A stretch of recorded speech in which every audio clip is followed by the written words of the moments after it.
Hay un pensamiento en la palabra de Dios, en el libro de Hebreos, en el capítulo 1, los versículos 1 y 2.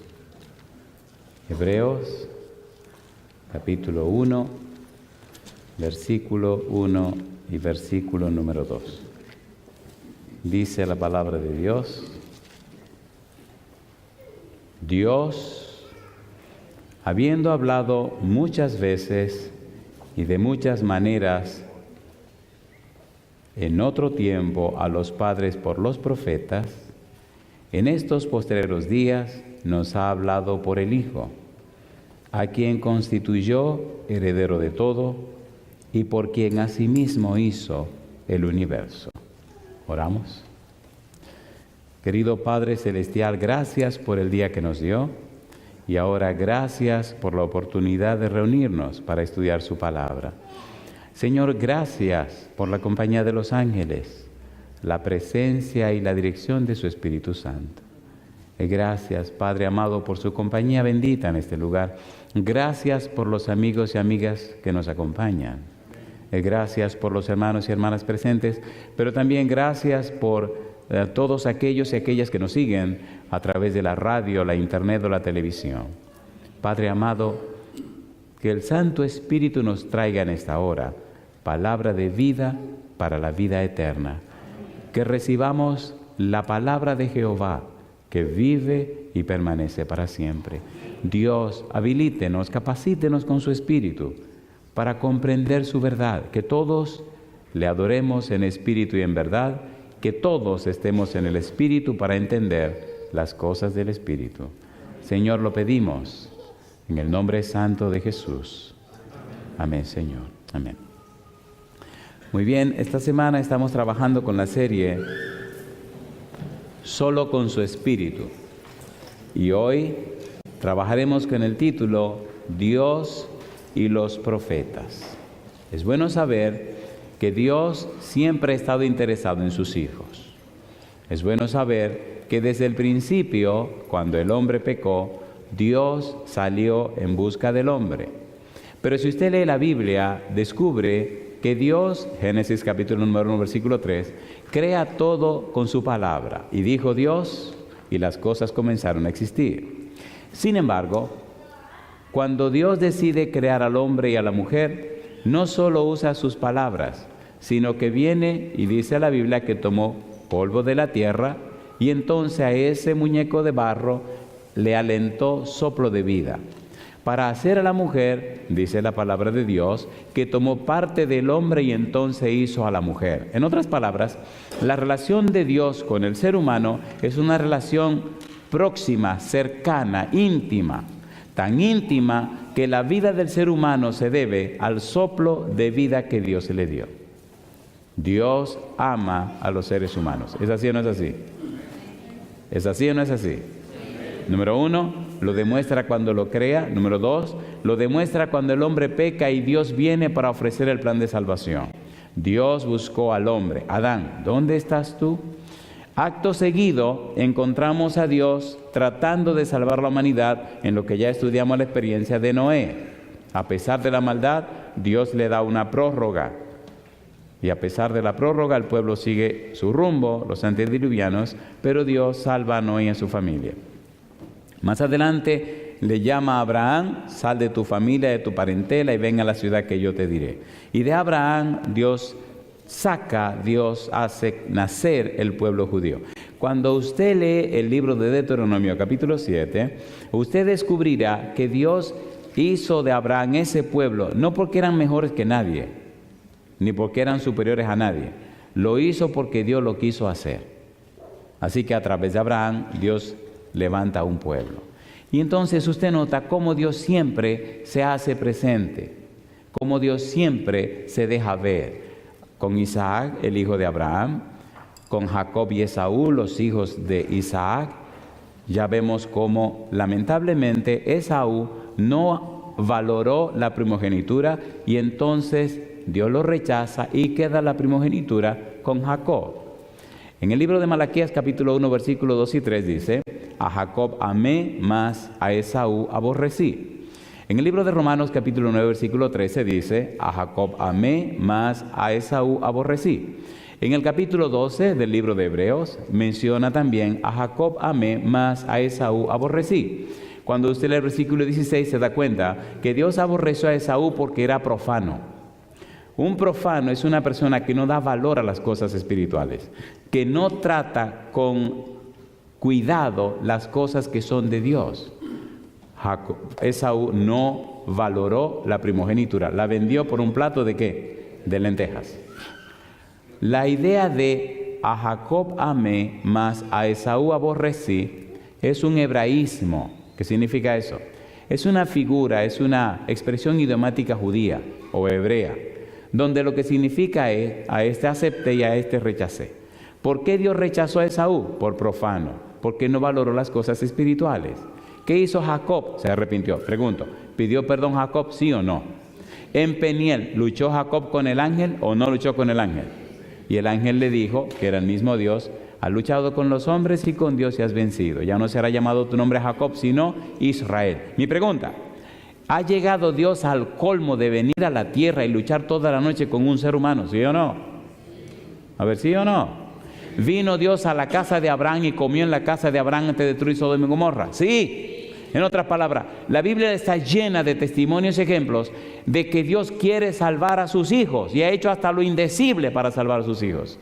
Cuando Sodoma y Gomorra llegaron al colmo de ser ya objeto de la destrucción de Dios, Dios viene del cielo, pasa por la casa de Abraham, Génesis capítulo número 18, y se queda a comer en la casa de Abraham y le cuenta a Abraham, mientras los dos ángeles van a Sodoma y Gomorra a destruir, le dice: ¿cómo no le digo yo lo que está pasando a mi amigo Abraham? Y le cuenta: mira, la maldad de Sodoma y Gomorra llegó al colmo y vinimos a destruirla. ¿Cómo? Le dice Abraham. ¿Qué es lo que tú estás diciendo, Señor?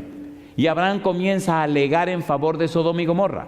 Y si hay 50 justos, los perdono. Y si nada más hay 40, los perdono. Y si solo hay 30, los perdono. Bueno, ya empezamos a hablar, le dice Abraham. Y si de los 30 faltan 10, la perdono. Y si de los 20 faltan 10, la perdono. Y en una ciudad donde había miles y miles de gente, no había ni siquiera 10 personas que obedecieran a Dios. ¿Y qué hubo que hacer? Quemarla. Mi pregunta: ¿vino Dios o no vino? ¿Vino o no vino? Vino. Nadie más interesado en la salvación tuya que Dios. Es más, Dios está más interesado en tu salvación que tú mismo. ¿Sí o no?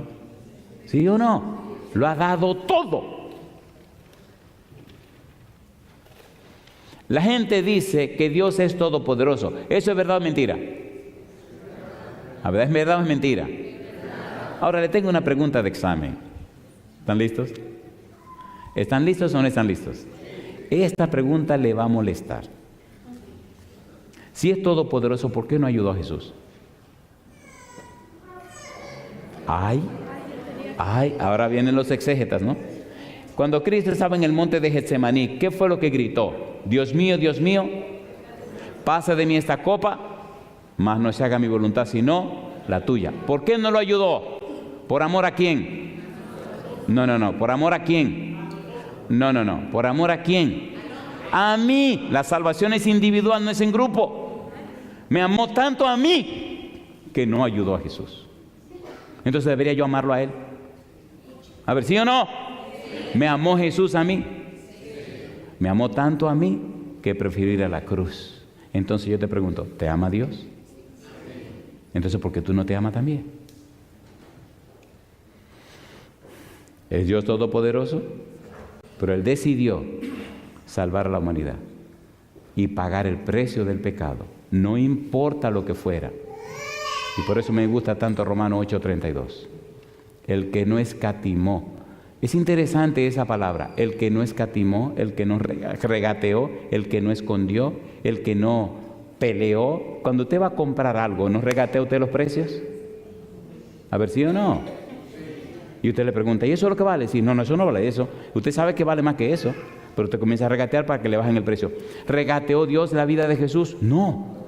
¿Gritó Cristo en Getsemaní? Sí. ¿Dejó Dios que las cosas siguieran adelante? ¿Sí o no? ¿Es Dios todopoderoso? Sí lo es, pero está dispuesto a lo que sea con tal de la salvación suya. ¿Recuerdan que hablamos de la voluntad de derecho y la voluntad de hecho? ¿Se acuerdan o no se acuerdan? Voluntad de derecho, el ideal de Dios. Voluntad de hecho, cómo Dios desciende al nivel donde está el hombre para salvar al hombre. ¿Se hizo Dios un hombre o no se hizo hombre? ¿Sí o no? Entonces, esto no es un asunto teórico, es un asunto práctico. ¿Murió Cristo clavado en la cruz? ¿Qué gritó Cristo en la cruz? Dios mío, ¿qué cosa? ¿Saben lo que significa eso? ¿Saben lo que significa eso? Mi pregunta entonces, la Biblia dice, nosotros le amamos a Él porque Él nos amó primero. Pregunto, ¿vino Dios a la tierra a hablar con Adán y Eva? Sí. ¿Habló con Noé? Sí. ¿Habló con Abraham? Sí. ¿Habló con Isaac? Sí. ¿Habló con Jacob? Sí. ¿Venía Dios y hablaba con los jueces? Sí. ¿Habló Dios a través de los profetas? Sí. Y Dios siempre ha hablado. Y el colmo es que Él mismo se hizo hombre para venir a hablarle al hombre. Y todavía nosotros, di que resistiéndonos. ¿Usted sabe lo que es eso?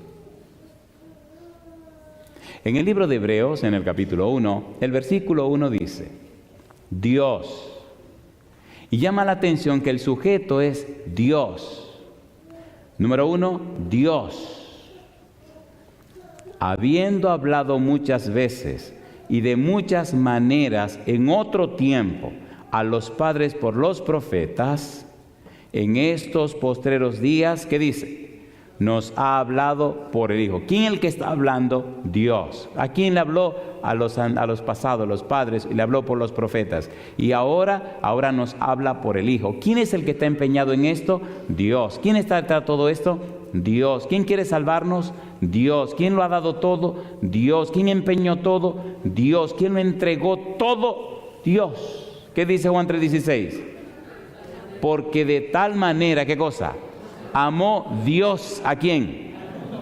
Al mundo, que ha dado a su Hijo único para que todo aquel que en él cree no se pierda, mas tenga vida eterna. Yo le pregunto, ¿qué más puede hacer Dios?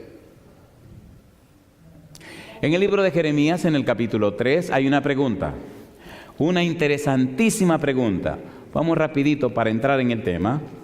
Jeremías, capítulo número 3. A mí me encanta esta pregunta y me aturde, porque la pregunta significa más de lo que sencillamente vemos o leemos. Jeremías nos habla acerca del llamado de Dios a su pueblo al arrepentimiento. ¿Cómo dice Jeremías, capítulo número 3, versículo número 22? ¿Cómo dice Dios? Dice Dios, convertíos, hijos rebeldes. ¿Y qué sigue diciendo? Y sanaré vuestras rebeliones. ¿Y qué dice Dios? He aquí nosotros venimos a ti, ¿qué dice? Porque tú eres Jehová, ¿qué cosa? Porque tú eres Jehová nuestro Dios. Así que Dios está llamando al pueblo que haga ¿qué cosa? Que venga al arrepentimiento. Pero hay una frase que llama la atención, y hay una frase que a mí me estruja el corazón, y es cómo Dios, empeñado en salvar a su pueblo, está dispuesto a llegar hasta donde uno no puede imaginar. Cuando Dios llama a Jeremías a su trabajo como profeta, Dios le dice, mira Jeremías, esta es la situación del pueblo. La amenaza viene, Nabucodonosor viene a acabar con el pueblo. Háblale, Jeremías, que se arrepientan. Jeremías, dile que se arrepientan, que si ellos se arrepienten, yo los perdono y yo los libro, lo ayudo, lo protejo de la invasión que viene. Pero que se arrepientan, Jeremías, que cambien esa manera rara de ser, que se humillen delante de mí. Si ellos lo hacen, Jeremías, entonces vamos a cambiar la historia del pueblo. Pero que vengan. Si ellos no se arrepienten, yo no lo puedo proteger. Pero si se arrepienten, yo los protejo. Mi pregunta, ¿no esa es una expresión de un Dios amante? ¿Sí o no? Entonces, Jeremías comienza a insistir con el pueblo que por favor se conviertan. Mire el versículo número 14, como dice el versículo 14, Jeremías capítulo 3.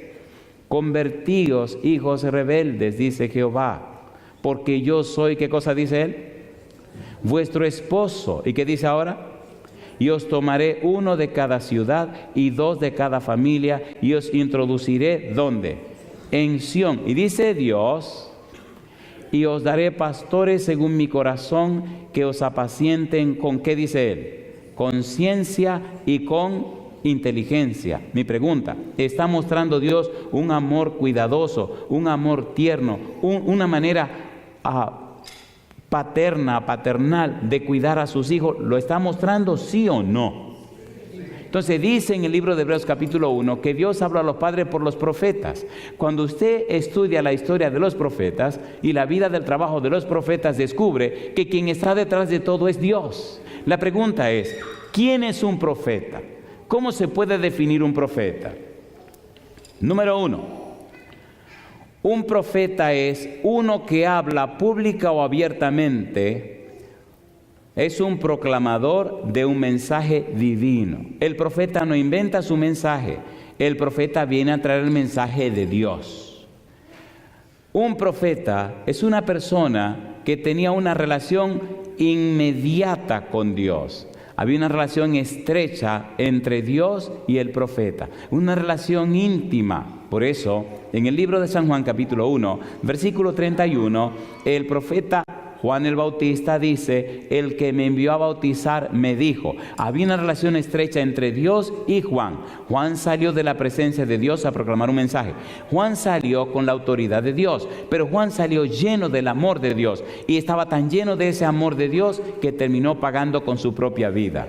Cuando el hombre o la mujer sale de la presencia de Dios a llevar el mensaje de salvación, sale para entregarlo todo, sale para darlo todo, hasta la vida misma si es necesario, porque Dios estuvo dispuesto a dar su propia vida por la salvación de los seres humanos. ¿Se entiende o no se entiende? ¿Se entiende o no se entiende? El punto de esta semana es comprender hasta dónde ha llegado Dios para que usted se salve. Yo no estoy diciendo lo que usted tiene que hacer para salvarse. No, le estoy diciendo lo que Dios ha hecho para que usted se salve. El punto aquí no es usted, es Dios. El centro es Dios, la razón es Dios, quien hace las cosas es Dios. Usted tiene una sola cosa que hacer, decirle sí a lo que Dios ha hecho por usted. Y yo digo, alabado sea el nombre de Dios. ¿Se entiende o no se entiende? ¿Se entiende o no se entiende? Filipenses 2:13, por si está pensando de una manera farisea. Filipenses 2:13, porque Dios es el que en vosotros produce así el querer como el hacer por su buena voluntad. Si usted está haciendo algo bueno o queriendo algo bueno, sepa que Dios lo está produciendo en usted. Entonces déjese llevar por el Espíritu de Dios. Si el Espíritu está diciendo, vamos ahora, vaya ahora. Jesús dice, venid a mí todos los que estáis trabajados y cargados y os haré descansar. ¿Cuándo debemos ir a donde el Señor? Ahora. No es mañana ni pasado mañana. Vaya donde Dios ahora. ¿Qué es un profeta? Uno a quien le es comunicado el mensaje de Dios para su proclamación, o uno a quien se le comunica cualquiera de los mensajes de Dios para el pueblo. Un profeta es alguien sobre quien reposaba el Espíritu de Dios. Un profeta es uno a quien y por medio de quien habla Dios. Los profetas del Antiguo Testamento, sus mensajes eran mayormente la proclamación de los propósitos divinos de salvación y gloria dispuesto para el futuro. Los profetas del Nuevo Testamento, la profecía de los profetas del Nuevo Testamento era a la vez una predicación de los consejos de la gracia de Dios ya cumplidos y el anuncio anticipado de los propósitos de Dios para el futuro. Mi pregunta, ¿viene Cristo por segunda vez, sí o no? ¿Sí o no? Pregunta, ¿vino Cristo por primera vez, sí o no? ¿Conquistó y ganó y pagó el precio del pecado? Sí. Ahora tiene todo el derecho de volver a buscar a sus hijos, aquellos que se han entregado a Él y alcanzan salvación y vida eterna. Dios habló personalmente, habló a través de sus profetas y hoy día nos está hablando a través de Cristo Jesús. Veamos algunos detalles que la Biblia nos ayuda a entender todo esto. San Mateo capítulo 5, versículo número 12. La palabra profeta se utiliza en el Nuevo Testamento y mire algunos términos interesantes. Número 1, la Biblia nos habla de los profetas del Antiguo Testamento. San Mateo capítulo 5, versículo número 12. Dios empeñado en salvar a sus hijos. San Mateo capítulo 5, versículo número 12. ¿Qué dice el Señor Jesús? Recuerde que Mateo 5, 6 y 7 nos presenta nada más y nada menos que cosa que el Sermón del Monte. San Mateo capítulo 5, versículo 12, dice el versículo 12, gozaos y alegraos, ¿por qué dice el Señor? Porque vuestro galardón es grande en los cielos, porque así persiguieron, ¿a quiénes? A los profetas que fueron antes de vosotros. El pueblo de Israel perseguía a los profetas de Jehová, ¿sí o no? Y a muchos de esos profetas mató, ¿sí o no? Sin embargo, Cristo dice, ok, lo persiguieron, lo maltrataron. Sin embargo, el amor de Dios es tan grande que ahora vine yo para llamarles al arrepentimiento. San Mateo capítulo 4, versículo 12, dice, desde entonces Jesús comenzó a predicar y a decir, arrepentíos porque el reino de los cielos se ha acercado. La paciencia y el amor de Dios. Vino Dios, lo rechazaron. Envió los profetas, lo apedrearon y lo mataron. Ahora viene Jesús y lo crucifican. Y sin embargo, Dios insiste. ¿Salieron los apóstoles a predicar el Evangelio? ¿Sí o no? ¿Qué le hicieron a Jacobo? Lo atravesaron con una espada. ¿Qué le pasó a Pedro? Lo crucificaron. ¿Qué le pasó a Andrés? Lo crucificaron. Y si usted sigue buscando, a todos los mataron, con excepción de Juan, que se salvó por la gracia de Dios. Y Dios insiste en mandar a su siervo para que la gente se arrepienta. La pregunta es, ¿usted qué hará? ¿Le hará caso a lo que Dios quiere? ¿O usted también se resistirá? Lo que me llama la atención y me gusta de Dios es que Dios es paciente. En segunda de Pedro, capítulo 3, versículo 9, dice, el Señor no retarda su promesa según algunos la tienen por tardanza, sino que es, ¿qué cosa? Paciente para con nosotros, no queriendo que ninguno perezca, sino que todos procedan ¿a qué cosa? Al arrepentimiento.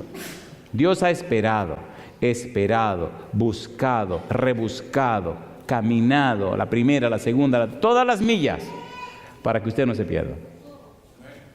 Pero cuando Él diga se acabó, se acabó. Gracias a Dios que no ha dicho se acabó. Por eso me llama la atención la actitud de Dios. En la Biblia se nos habla de los profetas. Juan el Bautista se presenta y lo presentan como un profeta. San Mateo capítulo 21, versículo 26. De profetas en las iglesias, Hechos 13, 1, 15, 32. De Cristo como el profeta preanunciado, San Juan capítulo 1, versículo 21, ya hablaremos de Cristo durante la semana. De dos testigos que aún deben ser suscitados para unos designios especiales, Apocalipsis capítulo 11, versículo 10 y 18. Y de un profeta ahí que menciona a Pablo en el libro de Tito, que tiene una expresión curiosa, un profeta cretense llamado Epiménides. La palabra profeta con el valor de escritos de los profetas, San Lucas 24, 27.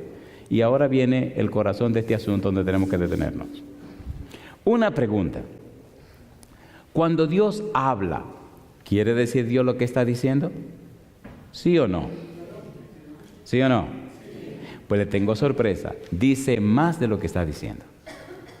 ¿Están listos? Me fascina estudiar cuando Dios habla. Dice el capítulo 1 del versículo 1, capítulo 1 de Hebreos, Dios, habiendo hablado muchas veces y de muchas maneras a los padres por los profetas, en esos posteriores días nos ha hablado por el Hijo, a quien constituyera el de todo, porque en él mismo hizo el universo. ¿Qué es lo que nos está diciendo Pablo? Que Dios está hablando, sí, a los padres por los profetas. Vamos rapidito a hacer un estudio de la Biblia a través del Señor Jesús. Y vamos a descubrir cosas tan hermosas y tan grandes. Ok, busquemos una frase de la Biblia antes de tocar esto para ver cómo Dios dice más de lo que está diciendo. En el libro de San Mateo, capítulo 3, versículo 16 y 17, mire lo que pasó. Vamos rapidito. San Mateo, capítulo 3, versículo 16 y 17. ¿Qué dice el 16? Y Jesús, después que fue bautizado, subió luego del agua, y aquí los cielos fueron abiertos. ¿Y qué dice? Y vio al Espíritu de Dios que descendía como paloma y venía sobre él. Y hubo una voz de los cielos que decía, ¿qué decía la voz? Este es mi Hijo amado. ¿Qué cosa? En quien tengo contentamiento. ¿Quién dijo eso? Dios. ¿Qué fue lo que Dios dijo? Este es mi Hijo amado en quien tengo contentamiento. ¿Eso es todo lo que Dios está diciendo? No. Dios te está dando dos llaves para que descubra la profundidad de lo que Él te quiere decir. He aquí, este es mi Hijo amado. ¿Quién es el Hijo amado? El ungido. ¿Quién es el Hijo amado? El todopoderoso Mesías. Capítulo 2, versículo 7 del libro de Salmos dice, yo publicaré el decreto, Jehová me ha dicho, mi hijo eres tú, yo te engendré hoy. Este es mi Hijo amado, este es el ungido, el Mesías. En Hebreos capítulo 1, versículo 5 hasta el versículo 8, Pablo dice que ese es Dios poderoso, que ese es Jesús y tiene un trono. Dios presenta a Jesús en dos aspectos. Número uno, el todopoderoso Mesías, Dios que se hace hombre. Y número dos, en quien mi alma toma contentamiento, el siervo sufriente. Isaías capítulo 42, versículo 1 al 3. Vamos rapidito. Cómo Dios dice tanto en una sola frase. Cómo Dios toma dos perfiles de Jesús y lo resume en una sola frase. Y ahora en hebreo hay cosas maravillosas que tenemos que ver. Isaías 42, mire la profundidad de Dios. Versículo 1 al 3. La frase en que mi alma toma contentamiento. Dice Dios, he aquí mi siervo, yo le sostendré, mi escogido. ¿Y qué dice ahora? En quien mi alma tiene contentamiento. ¿Y qué sigue diciendo? He puesto sobre él mi espíritu, él traerá justicia a las naciones. ¿Qué iba a hacer el siervo de Dios? Capítulo 53, versículo 11. Isaías 53, versículo número 11. ¿Qué dice el versículo 11? Dice, verá el fruto de la aflicción de su alma y quedará satisfecho.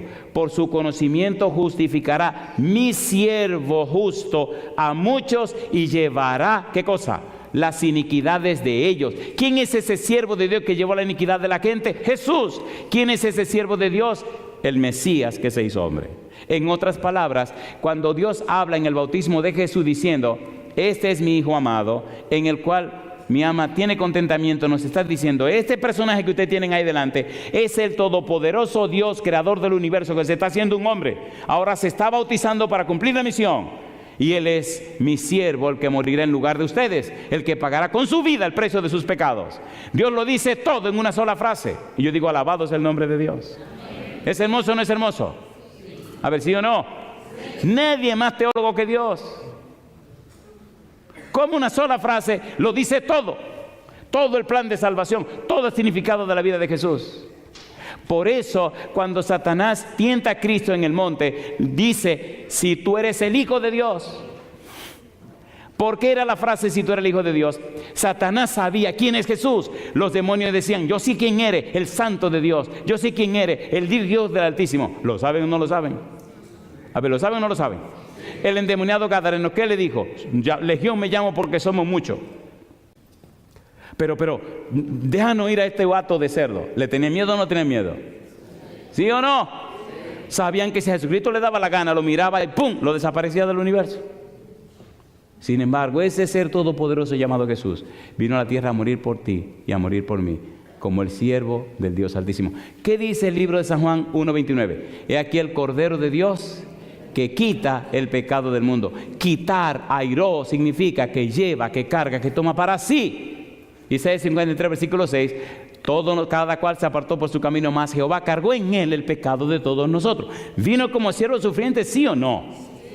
Entonces Dios resume con una sola frase toda la vida y toda la obra de Cristo Jesús. Y yo digo, alabado sea el nombre de Dios.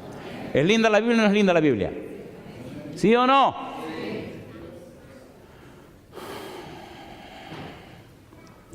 Por eso me maravilla, me aturde cuando leo la Biblia descubrir cómo Dios ama tanto a personas tan indiferentes como nosotros. Eso es criminal. Cómo Dios se ha empeñado. Ok, déjeme remeter otra vez un poco más del asunto. ¿Verdad que nos estamos entendiendo? ¿Nos estamos entendiendo o no nos estamos entendiendo? ¿Seguro que nos estamos entendiendo? Cuando Jesús se iba, los discípulos le preguntaron en San Mateo capítulo 24, versículo 3, dinos, ¿qué señal habrá de tu venida y del fin del mundo? Y Cristo comenzó a darle las señales del fin del mundo. Cuando terminó de hablarles de las señales del fin del mundo, entonces le mencionó 5 parábolas del tiempo del fin que anuncian cómo estaría el pueblo cristiano, cómo estaría su iglesia y cómo el diablo introduciría cizaña en su iglesia y cómo habría un problema de espera por la infidelidad de los cristianos y cómo habría que atrasar la venida y esperarse para que se arrepintieran. Y entonces le da 5 parábolas. Número 1, la parábola del ladrón en la noche. Número 2, la parábola del siervo fiel y prudente. Número 3, la parábola de las 10 vírgenes. Número 4, la parábola de los talentos. Y número 5, la parábola de las ovejas y los cabritos. Ladrón en la noche, 2 grupos: los que velan la venida del Señor, como ladrón en la noche, y los que no están velando. Número 2, el siervo fiel y prudente y el siervo malo que maltrata al siervo fiel y prudente. ¿Cuántos grupos? 2. Número 3, las 10 vírgenes. ¿Cuántos grupos? 2. La virgen es prudente y la virgen es imprudente. Número 4, la parábola de los talentos. A uno le dieron 5, a otro le dieron 2 y a otro le dieron 1. El de 5 produjo 5, el de 2 produjo 2 y el de 1 lo escondió. ¿Cuántos grupos? 2. Finalmente, parábola número 5, ovejas y cabritos. Ovejas y cabritos. A los de la derecha le dirá, venid bendito de mi Padre, a los otros ustedes yo no lo conozco. ¿Cuánta gente, cuántos grupos tiene Dios en la iglesia? Hay 2, la cizaña y el trigo. ¿Se entiende o no se entiende? Y a todas las parábolas Cristo dice, y tardándose el esposo, y yéndose lejos, y cuando regresó después de mucho tiempo, le está diciendo, querido, le voy a decir una cosa, me voy a tardar, y me voy a tardar, porque ustedes no van a estar preparados para cuando yo quisiera venir. Y yo le hago una pregunta, ¿está usted listo ya para recibir al Señor en las nubes de los cielos? ¿Entienden? ¿Y usted cree que es justo que usted esté preparado y se quede preparado y no vaya a ayudar a que otro se prepare también? ¿Es justo eso? ¿Es justo eso? Seamos honestos y sinceros. ¿Verdad que nos hace falta un espíritu más acabado en que la gente se salve? ¿O no? ¿Sí o no? El espíritu de Dios es de salvar a la gente. Dios no quiere que usted perezca. Dios no quiere que usted se pierda. Y es justo lo que estamos estudiando. Cuando usted recibe a Jesús, cuando usted recibe el espíritu de Jesús, el espíritu transforma la vida suya. Cambia su naturaleza. Y hace en usted y por usted lo que usted no puede hacer por usted mismo. Mi corazón se llena de gozo en estos días, porque hay personas que se me han acercado y han hablado conmigo, cómo el Espíritu ha trabajado en su corazón y han tomado la decisión de entregarse al Señor. Eso llena mi corazón de gozo. Yo hubiera venido aquí 20 veces si hubiera tenido que venir por una sola persona que se quiso entregar al Señor. Y estoy dispuesto a ir al fin del mundo si hay uno solo que quiere darle su vida al Señor. Y eso llena mi corazón. ¿No fue eso lo que hizo el Señor Jesús? ¿Sí o no? ¿Hasta dónde iría usted si el Señor le pidiera para buscar almas que se pierden en el pecado? Y eso es lo que veo en Dios, empeño e interés en que la gente se salve. No es un asunto de teología, queridos, es un asunto de relación con Dios. San Lucas, capítulo 24. Dios habló a través de los profetas, pero ¿quiénes serán esa gente? Me gusta cómo Cristo nos ayuda a entender esto. San Lucas capítulo 24, versículo número 27. San Lucas capítulo 24, versículo 27. Cristo resucita y ese domingo encuentra a 2 de sus discípulos que van para Emaús. Y más que discípulos, dice en el versículo número 10 del capítulo 24 que eran apóstoles. Dice el versículo 10, eran María Magdalena y Juana y María, madre de Jacobo, y las demás con ellas, quienes dijeron estas cosas a los apóstoles. Y dice el versículo número 11, mas a ellos les parecían locuras las palabras de ellas, y no las, ¿qué dice? Y no las creían. Versículo 13, y aquí 2 de ellos iban el mismo día a una aldea llamada Emaús, que estaba a 60 estadios de Jerusalén. Así que 2 de los apóstoles iban para Emaús. ¿A qué? Yo no sé. ¿Quién se le unió en el camino? Jesús. Y ellos comenzaron a hablar acerca de Jesús. Jesús se les unió y comenzó a hablar con ellos. La tragedia en el camino es que cuando ellos miraron a Jesús, no lo conocieron. ¿De quién estaban hablando? De Jesús. ¿Quién se le acercó? Jesús. ¿A quién no conocieron? A Jesús.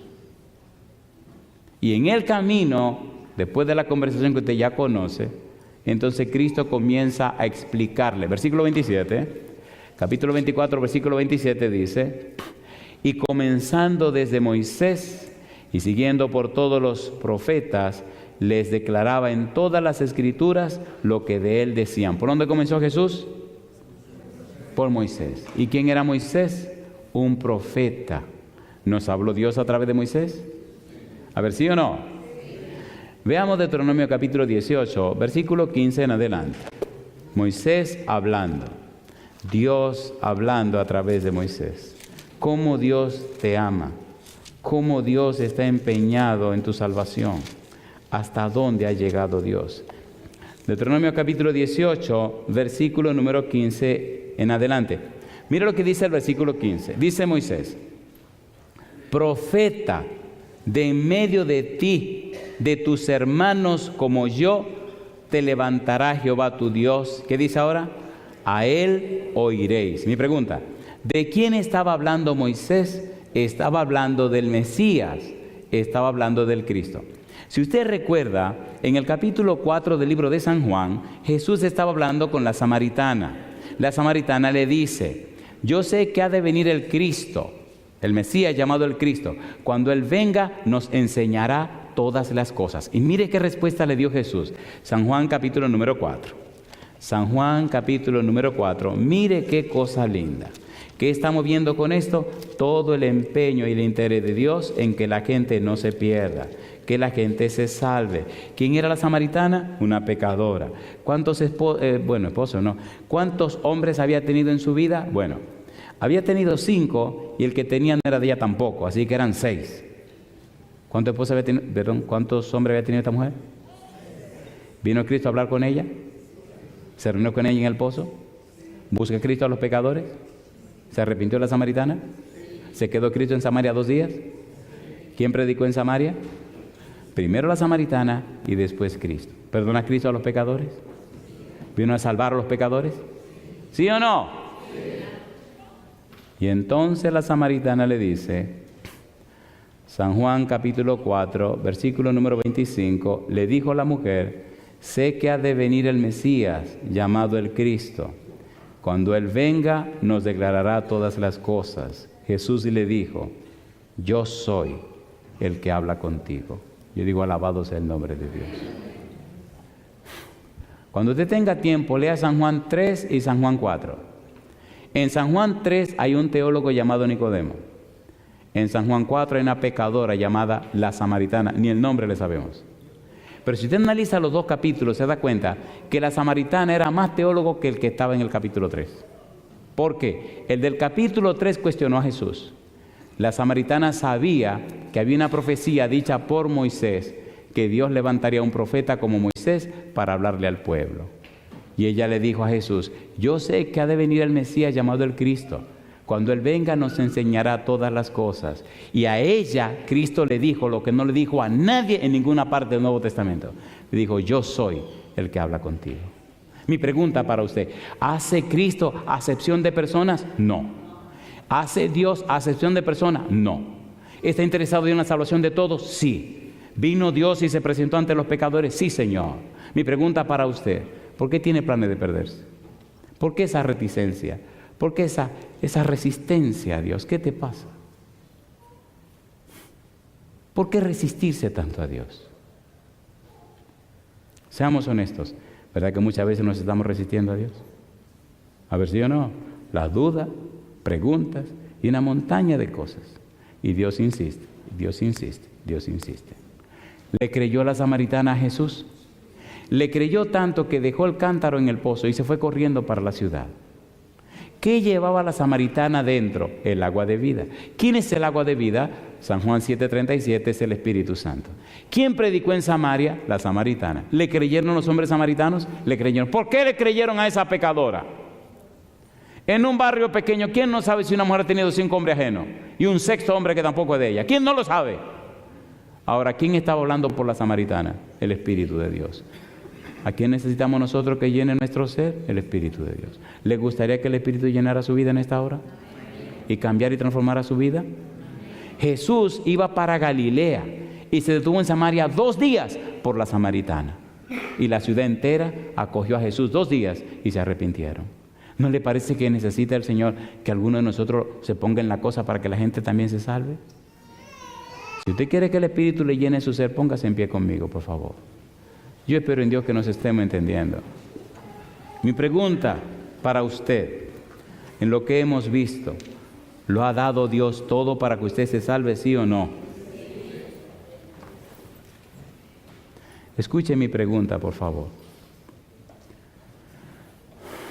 Escuche mi pregunta. Si usted sabe que tiene que hacer serias decisiones para entregarse a Dios, por favor, levante la mano conmigo. Si usted sabe que tiene que decidirse por Cristo, levante la mano conmigo.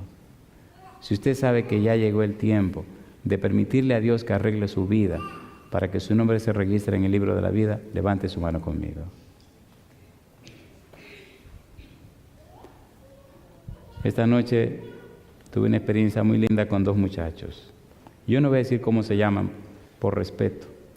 Hablé con el primero, que era el más jovencito, y me alegró ver en los ojos de este muchacho tanta sinceridad.